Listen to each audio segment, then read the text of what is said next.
Republican lawmakers are divided over the Alabama Supreme Court's ruling that embryos can be considered children.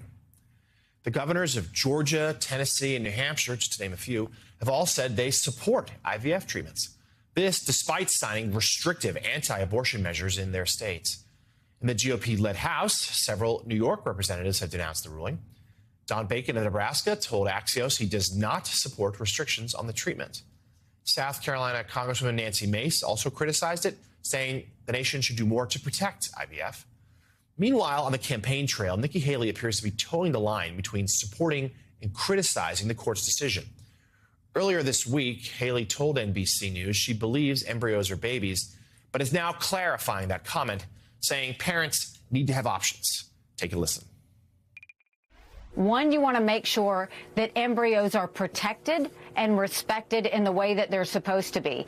Two, you want to make sure that parents have the rights to make those decisions with their doctor as they go through in what they're going to do. And we want to make sure whatever we do, that we have plenty of opportunities and availability for fertility treatments to go forward. We don't want fertility treatments to shut down. We don't want them to stop doing IVF treatments. We don't want them to stop doing artificial insemination. We want to make sure that people are able to have these blessings.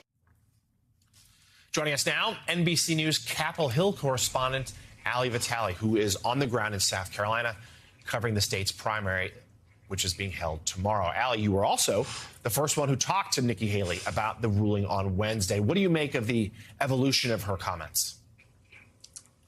I think it makes sense, given the way that people initially latched on to the comments that she made to me, Jonathan, saying that embryos to her are babies. That was in response to a question I asked her just broadly about the ruling of the Alabama Supreme Court and treating these IVF-made embryos as children, giving them those protections. Haley was clear that her view is that embryos are babies, but now what we're watching is her try to say that that's her personal view and that she wants the policy to make it easier for families to have conversations with their doctors, patients to have conversations with their caregivers. Here's the problem with that. We've seen this in the post-Dobbs era, the idea that patients want to have these kinds of candid, sensitive, nuanced conversations with their doctors about their reproductive care. In this case, we're talking about IVF treatments, the idea of wanting to have a child. But in the post-Dobbs era, what we've seen is that those conversations become more difficult because it's harder to have conversations about women's reproductive health writ large. The more there are rules and regulations provided around this, the more difficult it becomes for a position like Haley's to actually come to fruition.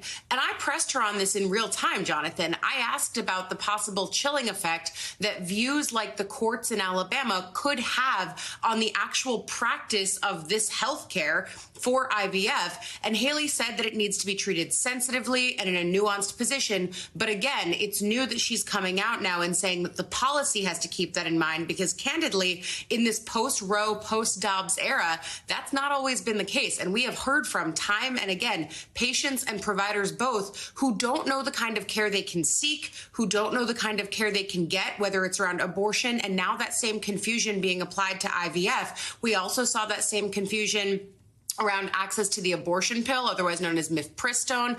All of this is now being called into question because of things that courts have decided. So, Ali, President Biden's campaign has squarely gone after Donald Trump for this ruling in Alabama, saying it's one of the ramifications of the Dobbs decision. Trump himself silent on the matter, sort of unlike him. Do we have any sense as to where he and his campaign will come down on this? And just more broadly, how is this going to play politically as 2024 approaches?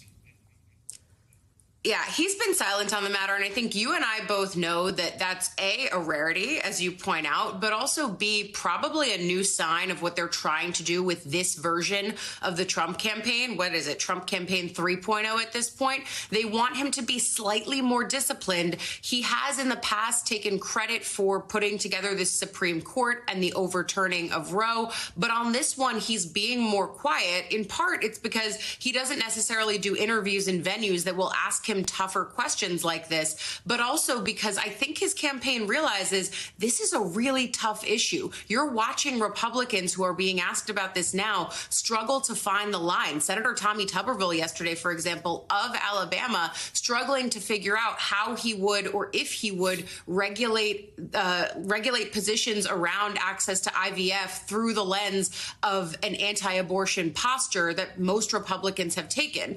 So I do think that this is yet another instance of going on the policy merry-go-round and watching the ways that Republicans will struggle on this. That's probably why Trump's been quiet. And it's the thing that you and I probably hear about both from Republican operatives for the general. Abortion is going to be such a tough issue. And this is another reminder of why. It certainly is, and we'll be following it every step of the way. NBC News Capitol Hill correspondent Ali Vitale, thank you. We'll talk to you again a little later on Morning Joe.